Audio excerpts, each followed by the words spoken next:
Charlie Nelson, welcome to the Big Idea Podcast. How's it going? Thank you. I am doing well. Glad to be here.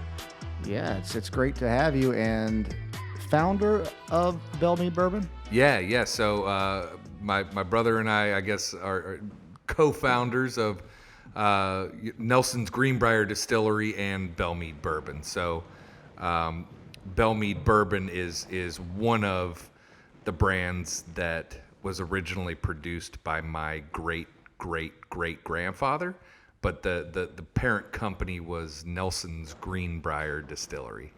I see. That's what we're drinking right now. Yeah. We're drinking the Nelson's Greenbrier Tennessee whiskey, and this is from the original recipe that Charles Nelson, my triple great-grandfather, produced over 100 years ago.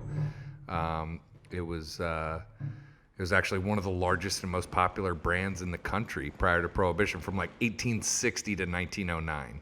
Really? Yeah. 1860 to 1909. So you had the Civil War was just starting. I think it started in 60? In 60, I believe, yeah. And then 1909, Woodrow Wilson, I think, was president. I'd have to... I might have to fact check that, but I'll take your word for it. Sounds about right. Sounds about right. I'm not sure about that either. Yeah.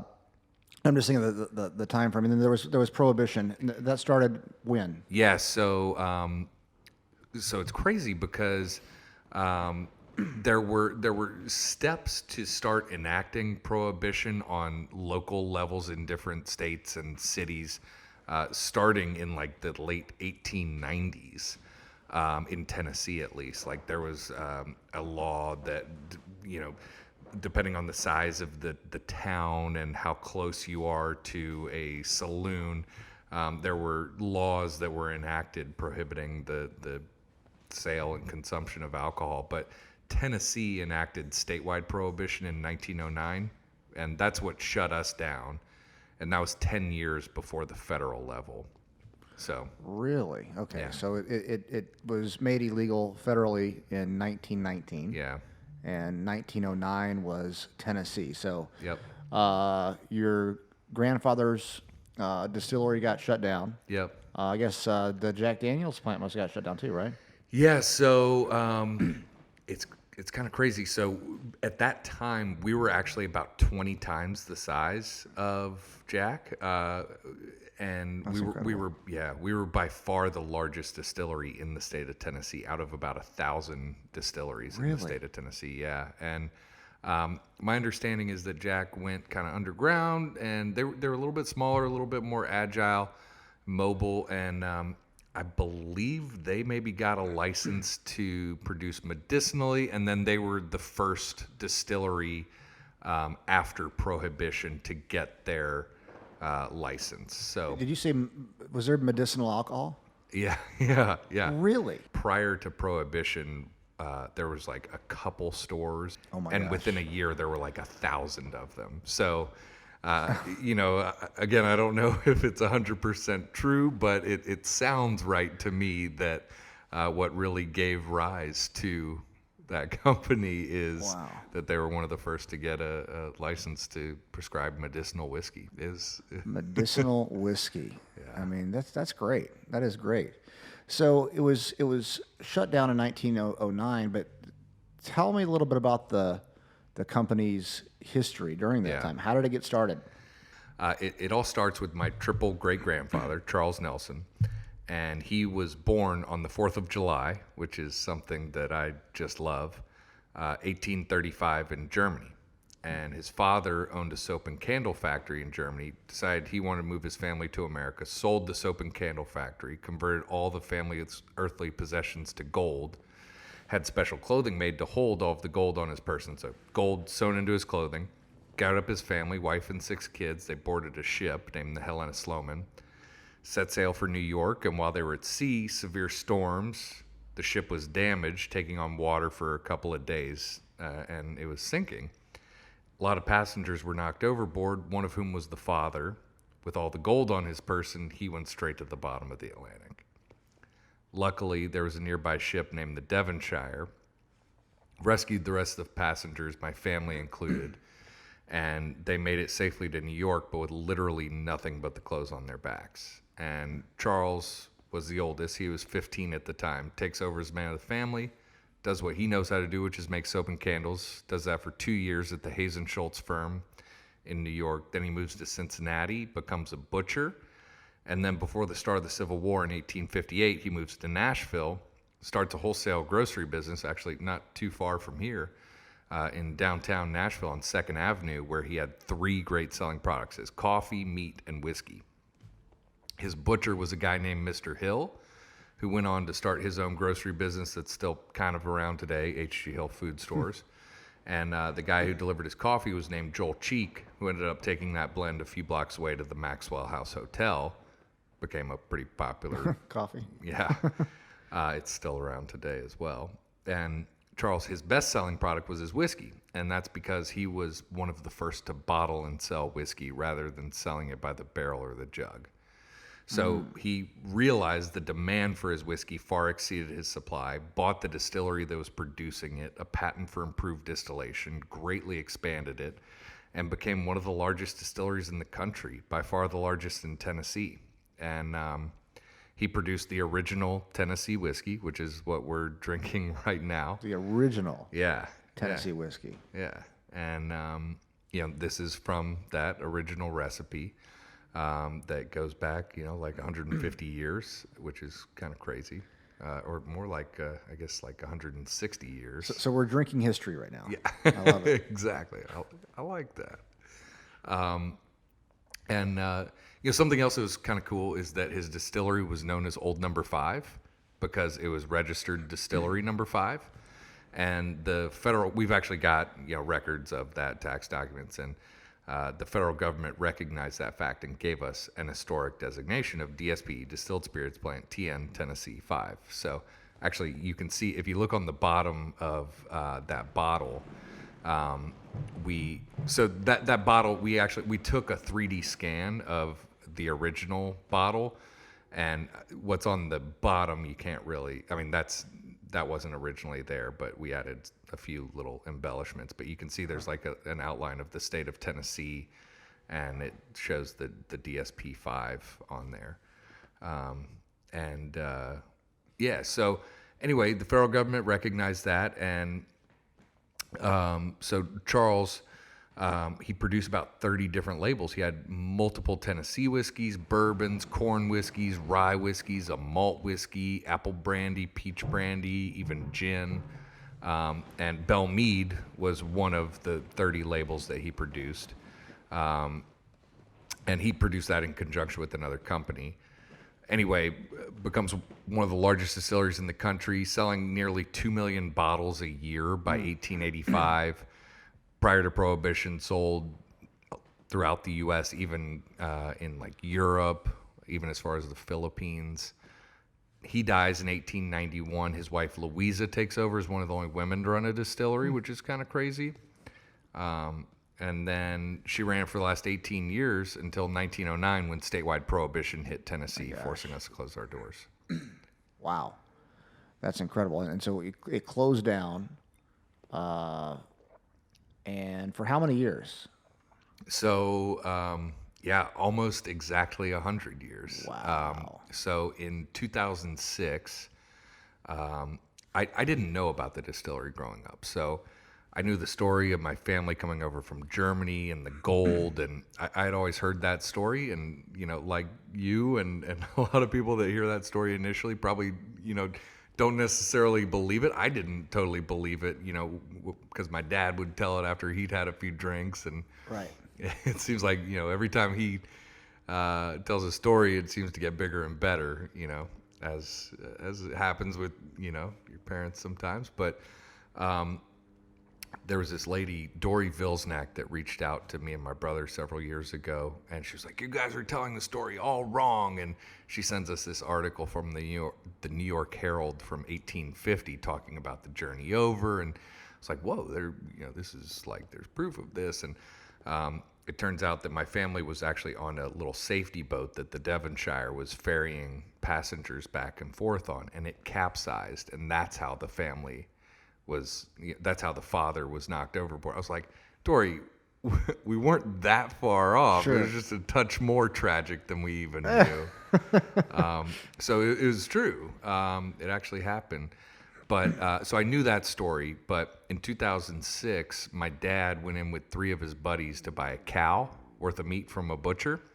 And he invited my brother and I to go with him to pick up our quarter of a cow. So, they split the cow 4 ways, and we're on our way to this butcher, Chuck Grissom, in Greenbrier, Tennessee, 20 miles north of here. And we're running low on fuel. We stop to fill up, and at the gas station, there's this historical marker that says Nelson's Greenbrier Distillery, 1 mile east on Long Branch Road. Charles Nelson opened the Greenbrier. So like, holy shit, what is this? We go into the butcher, happen to live a mile east, asked him if he knew anything about the old distillery. He's like, well, hell, look across the street. We do see this old barrel warehouse still standing, the original spring still running, drank from the spring. And then he sends us to a nearby historical society where there were 2 original bottles just like that one with my name on them. Whoa. And yeah, exactly. So like every hair on my body stood up. I got like some hairs standing up right now too. That's crazy. My brother likes to say that I grew a beard immediately. It's not true though. I already had one. But yeah, my brother and I looked at each other. We were just like, man, this is what we're here to do. Wait, so the first guy that said look across the street, did you say that's my name? So Chuck, the butcher who told us to look across the street, yeah, I was like, well, that was like Charles Nelson. Is that? And so Chuck, he was like a monster of a man. He was a big guy. Like his calves were probably the size of like my torso, and he wasn't incredibly easy to understand.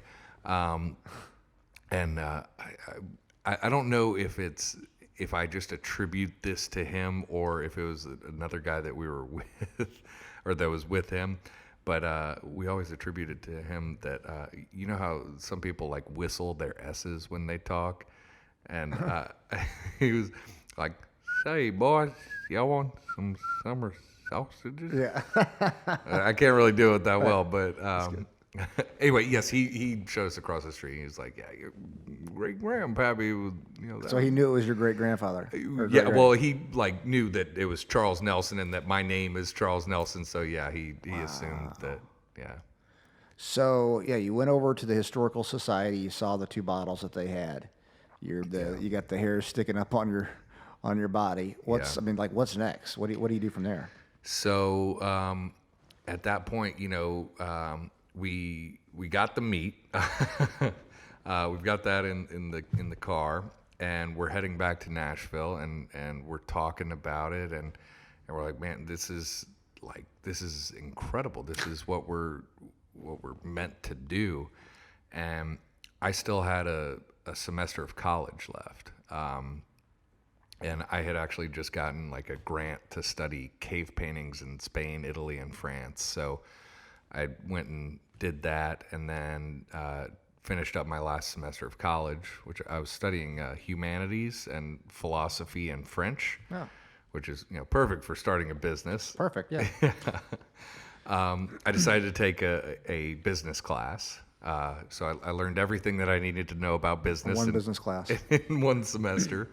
Wrote a just flawless business plan, and then that was while I was in school in LA, and as soon as I graduated, moved back here, and started working on trying to resurrect the company. I actually initially started bartending at a place called The Trace. Wait, where's The Trace at? So it's no longer, but it was right next door to Cabana in like Hillsborough Village. Yes, been there. Yeah. I bartended a lot of brunches there. Nice. Made a lot of mimosas and Bloody Marys. Yeah. The Trace, I remember that. Yeah.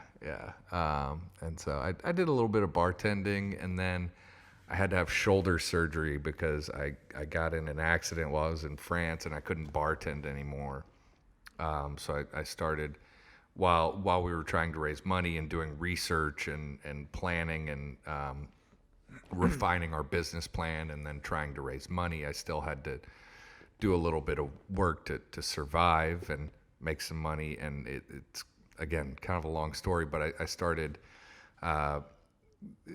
working on this Iraqi Arabic language and culture software program, sort of training U.S. soldiers how to speak Arabic language and Wow. culture and stuff before going to Iraq. So that was kind of Do you speak Arabic? a little bit. Shoye. Okay. Yeah.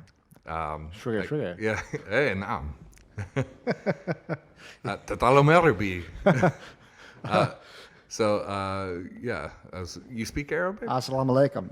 Wa alaikum salam. Yeah. See? You never knew that, huh, JP? Yeah. Now, my other business partner speaks Farsi. He lived in Iran for Okay. 5 years growing up.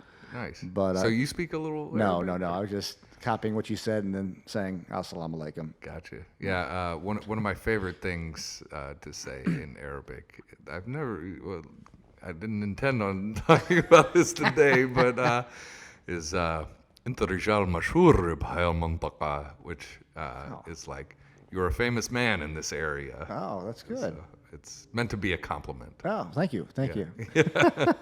So you were doing this computer program for the U.S. military, teaching them to speak Arabic, and then what?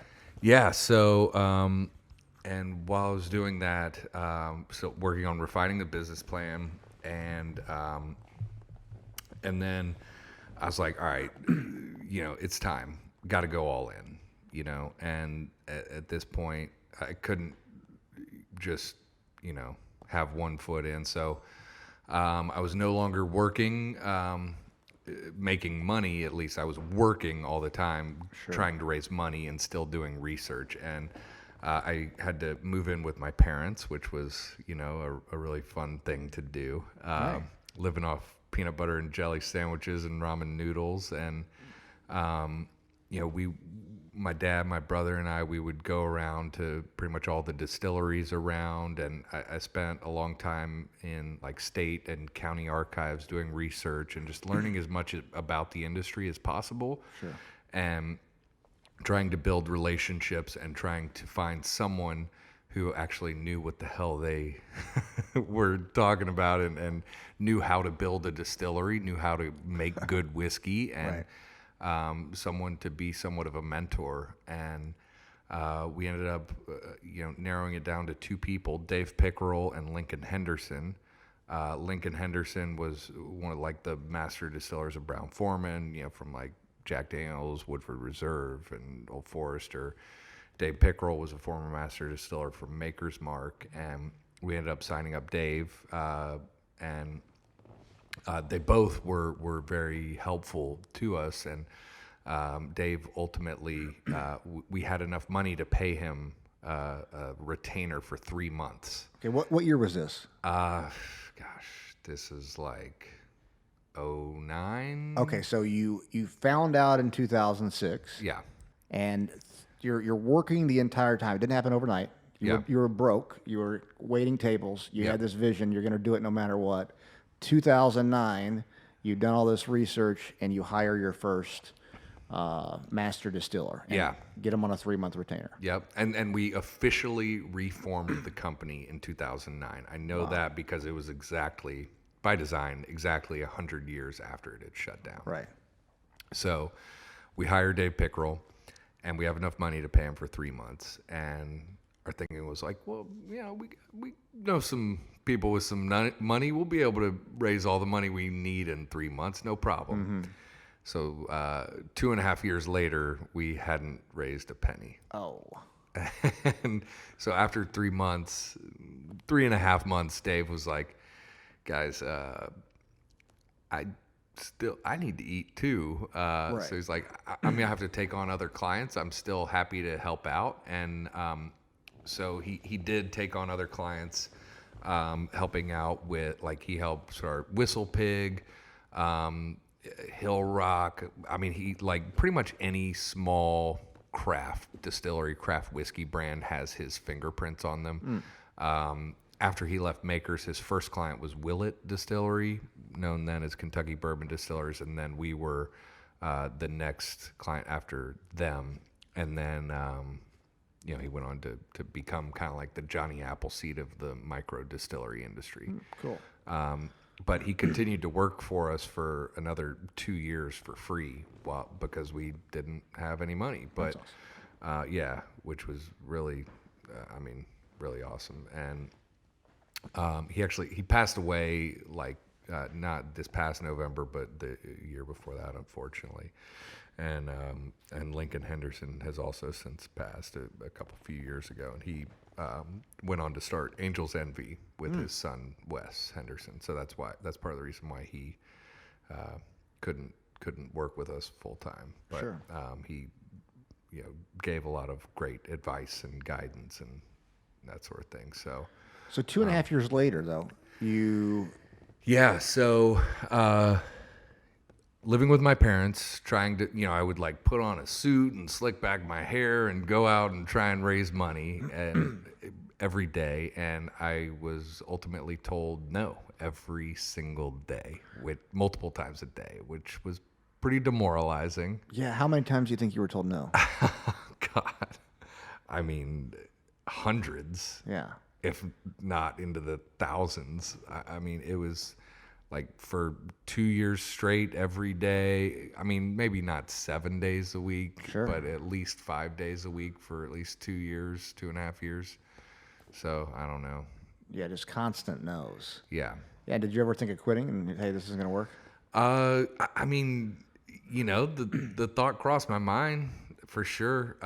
Especially like, I was single at the time, and I like was trying to, talk to girls and living at my parents' house with no money, and like I could barely afford to like go out to, the bars and the ones that have 2-for-1s, and it was a struggle. And it was like, and seeing a lot of friends and folks that I admired and respected that were doing well, and just like, here I am banging my head against the wall, and people that I respected that were like, yeah, this is a good idea, good story, Right. good luck. Right.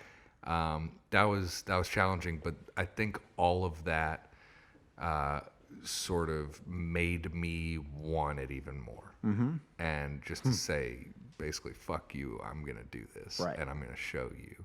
And all the no's made me want it more. Mm-hmm. And it drove me more. And, there are times like I've done like speeches or presentations, and there have been people in the audience where I'm like, I see you. I remember what you said to me, you asshole. Uh-huh. Like, because, I mean, there were people that thought that we were never going to make it happen. Right. And they were just like, yeah, good luck, kid. Uh-huh. Yeah. So anyway, finally, after banging our heads against the wall for a long time, we realized that starting the business exactly the way that we wanted to, we were probably going to need to, change things up a little bit, because our original plan was to raise a bunch of money, build out the full distillery, start laying down barrels of our Greenbrier, Tennessee whiskey from the original recipe, and let them age for a few years, not sell anything, not generate any revenue really for at least a couple years. Yeah. So, and that was like right before and then during the recession, which, not the best time to be. I still have nightmares. So yes. Yeah.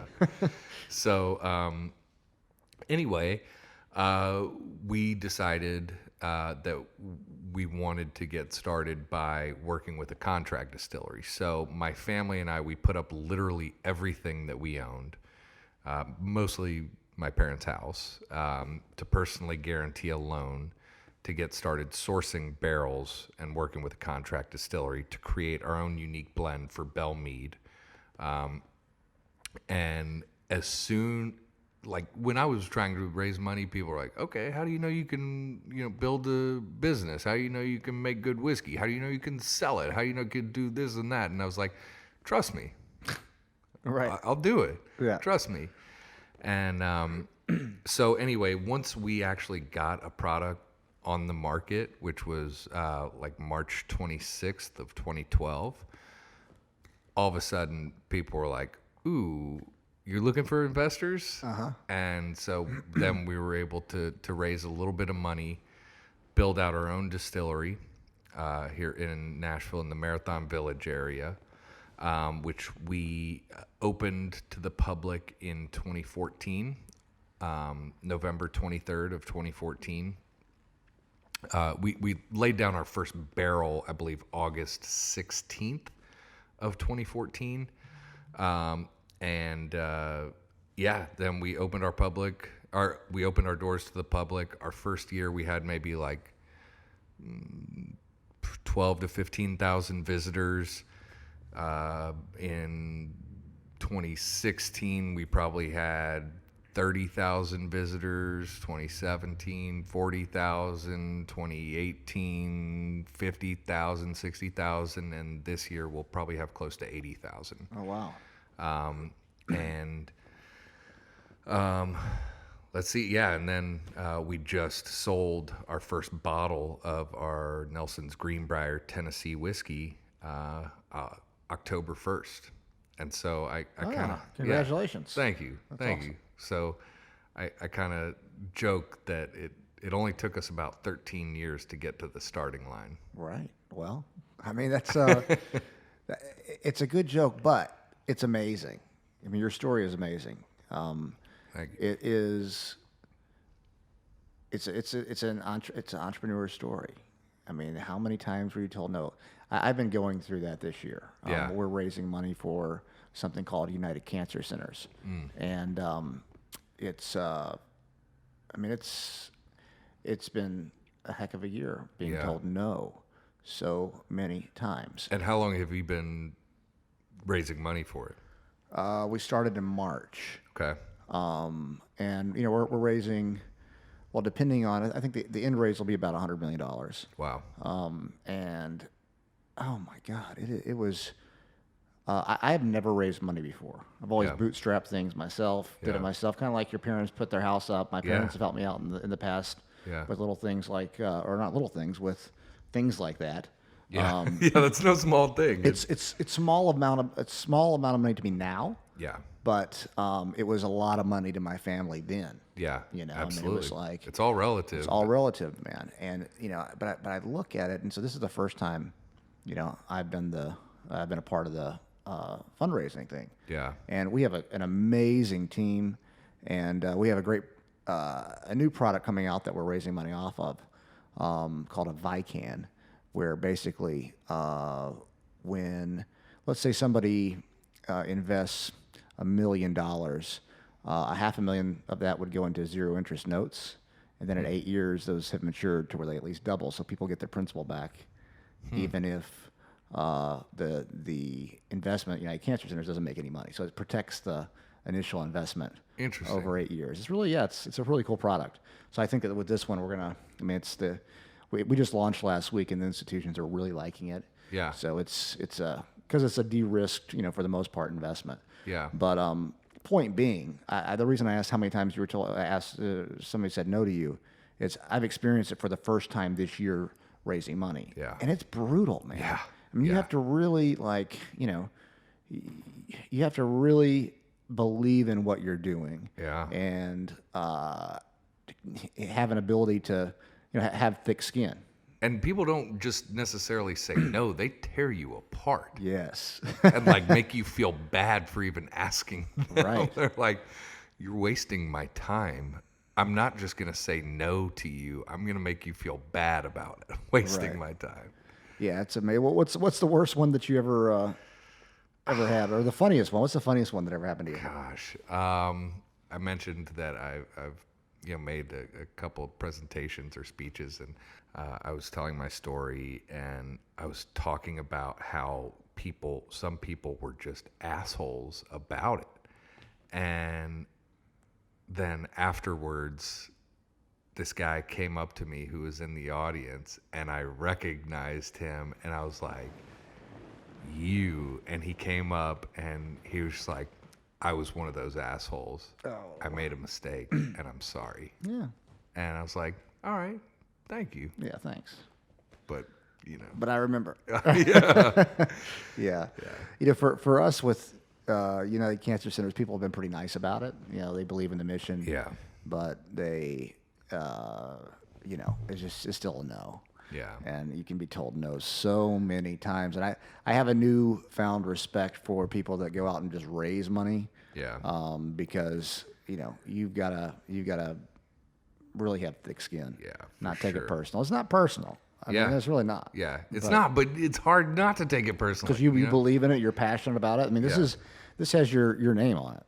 Yeah. And you know, basically they're saying I don't believe in this, that you can do this. And but it's amazing. I mean, 2006 to, you know, finally opening in 2014. Yeah. That's really, really incredible. I mean, a lot of people can learn from that because you did not give up. Yeah. There were a lot of times, I mean, most people would have. You know that, right? I mean, Yeah. most people would have given up. Well, if it was easy, everybody'd be doing it, right? That's You know? right. But you know, now I mean, man, that's an incredible story. Yeah. Thank you. Yeah. How many bottles are you selling now? Okay, so something that's interesting is in 1885, we were selling about 380,000 gallons a year, which was nearly 2 million bottles a year. Last year, we sold around 180,000 bottles. Wow. So about 10%. So, yeah. Yeah, but that's like, you know, you haven't been open that long. Yeah, true. So, yeah, we've still got some time. But, Yeah. You've absolutely got some time. Yeah. But yeah, I mean, we have pretty aggressive plans, and we recently took on a new partner as well. So a few years ago, we started getting courted by a lot of big players in the industry. And we ultimately did a small deal with Constellation Brands in early 2016, and they took a bigger stake May 1st of 19. And so we have further aligned with them. And, you know, my brother, my dad, and I, and all of our, you know, investors are still in it, and which is a unique deal for them. But they are a great partner, and you know, they are, I think, going to help take it to a whole new level. And you know, we have no aspirations of being just a small regional or local player. You know, back in the day, we were one of the largest in the country, if not the world. And you know, our plan is to take over the world. So Awesome. Yeah. So like with you and your family, like how long are you staying in it till the end? What's the plan? the dream is for me to, you know, die being, you know, working for this company. And, but I don't really consider it work. You know, it is work. But I'm going on my first vacation since starting the company, actually Nice. next week, which I'm pretty excited about. But I love it, and you can't really separate me from, like, I am. It is a part of who I am, and I'm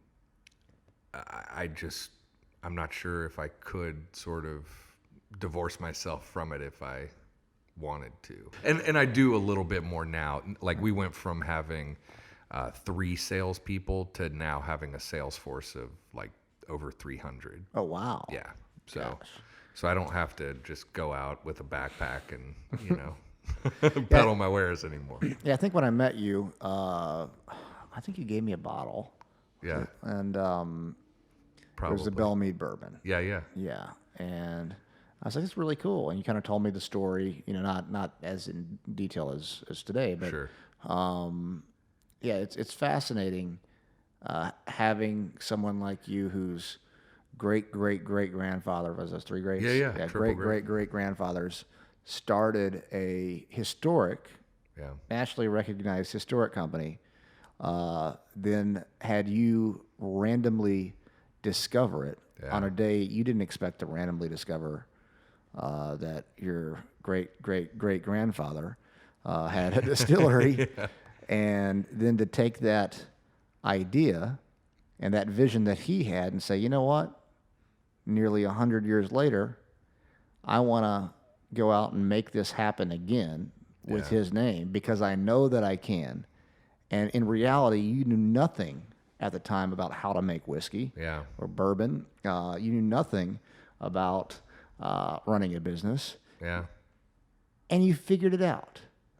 You know, you always knew that it was going to work. Every time you were told no, you're like, no, I know I can make this work. There's no doubt about it. Yeah. And it's rare. I'm like that. Yeah. I mean, when I see something that I want to do, I know that I can do it. Yeah. Opening a hospital. I did not know how to run a hospital. I never had anything to do with hospitals. That's a pretty big... I know that I can do this. Yeah. I know that this team that we're putting together can do this. Yeah. Just know it. Like, why not? It can't be that hard to run a hospital. I mean, it's not that. I mean, what? You have doctors and nurses and cleaning people and whatever else and all the, there's some tons beds. Of, some beds. It's easy. But, it can be that simple. I mean, it's very complicated, but it can be that simple. Like what you're doing now with having 300 salespeople and however many people you have working at the distillery. Yeah. It's complicated.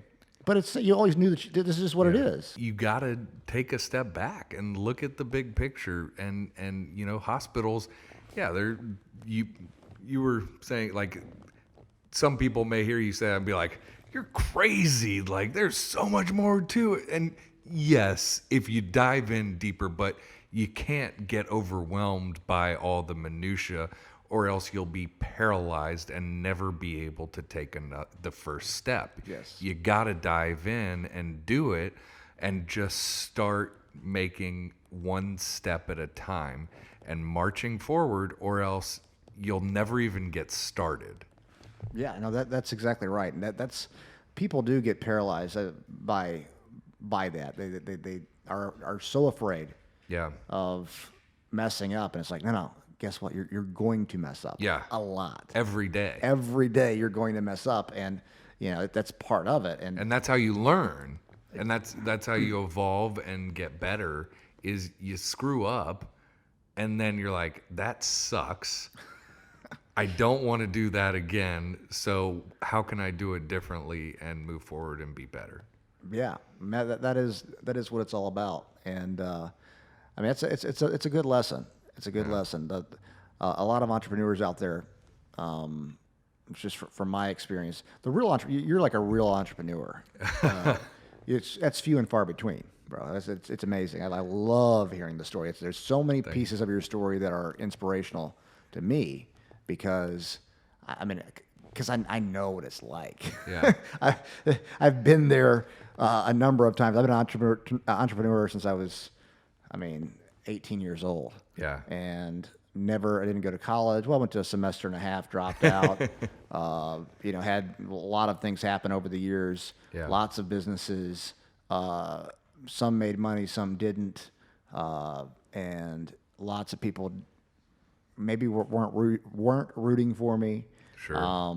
Didn't think anything was going to work. When the economy collapsed 2008, lost a bunch, made a comeback. It's like, but that's just what it is. Failure in general, like in the grand scheme of things, failure really isn't an option. You have these small failures, from day to day here and there, but in the end, I'm going to be successful no matter what. Yeah. And that's my mindset with it. Yeah. And then if you tie that in with the passion, what are you passionate about? Well, I'm passionate about helping sick patients. That's a passion of mine. I'm passionate about helping people. And you find that passion, and it's like that's where the magic is. Yeah. And so you just had faith. You knew it. I hear something like, oh no, I know where you were at. Like, no, I know this is going to work. Yeah. They're like, well, how are you going to make this? Like, listen, I don't know, but I'm going to make it. Yeah. I could just imagine in the investor meetings what they would say to that. I mean, that's like, like, what do you mean you don't know? Yeah, I couldn't necessarily articulate how I was going to do it, but yeah. I had different phases in my business career per se. Yeah. So my martial arts gym was Nashville Mixed Martial Arts. At one point, it was Yeah. the largest mixed martial arts gym in the United States. And in my 20s, I was a lot different than I am now in Yeah. the sense that, I mean, I would just take people on and I didn't care. And it was just very, very like fight, fight, fight. Sure. That was my mentality. And, you know, so by doing that, you're going to make enemies, you know, by being aggressive. And like, I knew that we were the best, that we had the best fighters. A lot of other people were really full of shit. Yeah. But I mean, you don't have to tell people. Like, just because you know somebody's full of shit doesn't mean that you need to go out and say, "Hey, you're," you know, like, "Oh, blah blah blah." Right. And you know, that was immaturity in my 20s. Yeah. And so, but you know, by doing that, I had a lot of people like, "No, there ain't no way." And, you know, it actually made it more difficult to succeed because I wasn't, because I was so, I don't want to say divisive, but I wasn't as collaborative actually. Yeah. And you know, and I learned from that though. It's like, you know, I get to a point in life where I'm like, wait a second, what am I really doing? I'm getting a little older now. Yeah. There's a lot easier way to do this, you know. And then, so yes, there was a lot of people rooting against me throughout the years, but I also helped a lot of people. I'm very loyal, Sure. and you know, and then when I realized I don't have to fight like that all the time. You know, life got a lot easier. Businesses got a lot easier. The opportunities have got a lot better. And I mean, one of the things that I love helping people. Yeah. It's like I love helping people, especially on a larger scale. It gets harder because I want, like, if JP has a problem, I'm like, oh, let me think how to solve it. Like, you have a problem, like, I'm a good problem solver. That's Yeah. a skill, like It's something an I'm important blessed skill with. to have. Yeah. Yeah, and so it's like, but then at the higher levels, it's like, how do we solve these complex societal problems? And so I'm not able to help as much one-on-one, but I love like being a servant in that way of helping people. Yeah. So now it's not as many enemies, and we definitely have people that don't think that we're going to be successful. Sure. But we're definitely going to be successful. I know. Yeah. Like remember, Yeah. I know that this is going to be successful, and I'm excited to do it. Yeah. Yeah. Cool. That's we have a lot in common with that. Yeah. That's really, really cool. So what's your is your family still involved with the? Yeah. So, you know, my brother Andy and I are still, you know, partners, and he's still like the head of production operations. I'm the head of sales and marketing, and then my brother Sean is also involved a little bit. He just moved back to Nashville from Seattle about a year ago, and you know, my dad's still around. He's still, you know, he isn't coming to work as much as he used to, but he was coming in like every day. And we've got a handful of family members that are investors that are, you know, still big cheerleaders and that sort of thing. And That's got to be cool to have your family invest and be a part of this, and then it be successful, and like Yeah. see them doing well with it. yeah, and it's helped, I think, in some ways bring parts of the family closer, which is cool. So I mentioned I went to college in Los Angeles, and you know, growing up here in Nashville, and you know, I went to MBA, and it was in this bubble, and I just wanted to get out, and you know, when I would fly out of Nashville to go to LA, I would listen to a song by this album by the Lovin' Spoonful, and on the album, one of the songs was I think it's called like Never Going Back, and it's like, never going back, no, I'm never going back to Nashville anymore. And I was like, yeah, I'm never gonna go back to Nashville. Like, I'm done. I'm just gonna, you know, travel the world or whatever. But now, you know, it's funny. It kind of like took me going, you know, traveling around outside of Nashville to want to, and then discovering, you know, my family's history, which I didn't really care about or care to learn about. And now it's like, it is who I am. And like, that's all I care about now. And it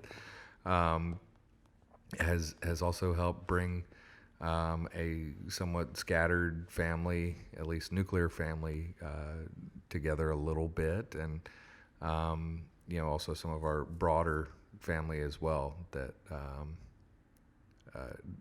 some elements of which had not been as tight knit before. Yeah, because it's something that everybody can be proud of. I mean, it's like it's the name, it's who you are. I mean, it's there's a, it's a very unique position because there's so much history behind what you're doing, and I can imagine they're like super proud of you.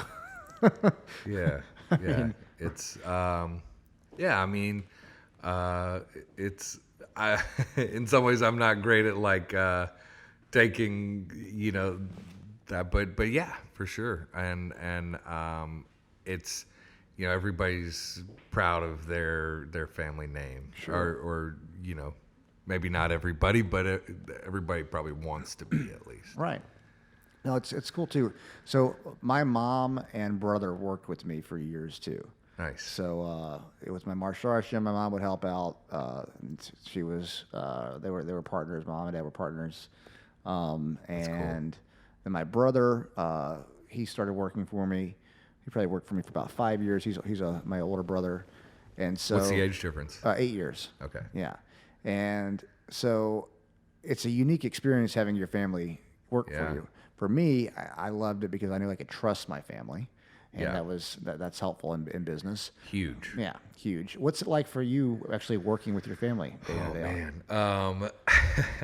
So when I took this business class in college, the one semester, there was this book that textbook that I had to go through, and there's an entire chapter on family businesses, and let's say it was 20 pages long. 19 3/4 of those pages were why you should not go into family businesses. Oh. And then like the last sentence was like, but family businesses can be rewarding.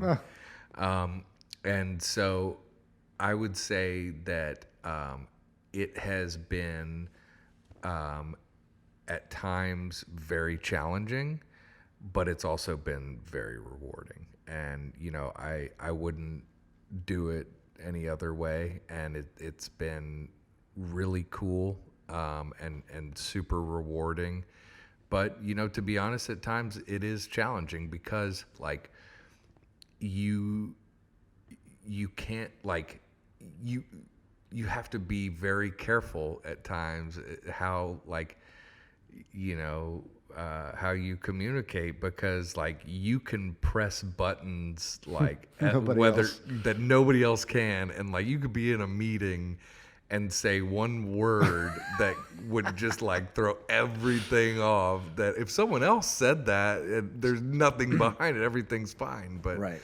like that one word or that one phrase carries with it years of feelings and emotions that so it can be challenging, for sure. Yeah, that makes sense. But it is rewarding. But it's really cool though. It's really cool. I mean, I'm grateful that I got to work with my mom. Yeah. And brother, and kind of share that experience. And when we sold my clothing line, it was cool because they got a nice big check, and that's always cool. Yeah. I loved that. Yeah. So there's nothing like making money for other people. right. Yes. And it feels real good. It does. It does. It feels real good when you can take care of people like that, and Yeah. and they earned it too. They invested in you, or they invested in your Absolutely. company, and it's like they believed in you, and to thank you for believing in me, and here you go. Man, that's one of the best feelings, is like, you believed in me. I told you I was going to do something, and here it is, and it's even better than what you thought. Right. And that's like, that feels real good. Like, just, being able to reward someone for believing in you is, it's one of the most satisfying feelings that you can get. Yeah, absolutely. So closing out here, what's, you got like a 5-year, 10-year, I know you said you want to do this forever. Yeah. But like 5 and 10-year plans, like what's the growth rate? What do you expect? Yeah, so within 5 years, I'd like to have built and have up and running another much larger facility. Within 10 years, I'd like to be selling both of our Bellmead and Greenbrier brands at least nationally, if not internationally, and have built out at least a portion of the original portfolio that we had back in the day, a handful of other brands. And, I don't want to give away too much. Oh, okay. Yeah. You got the competition listening. Yeah. They're like, man. Well, Charlie, thank you so much for Absolutely. coming over here. Your story Thank is you. inspirational. Really, really, it was a lot of fun to hear it, and congratulations. And if I can ever support you in any way, just let me know. Absolutely. Thank you so Really much. awesome. Thank you, buddy. Thanks for having me.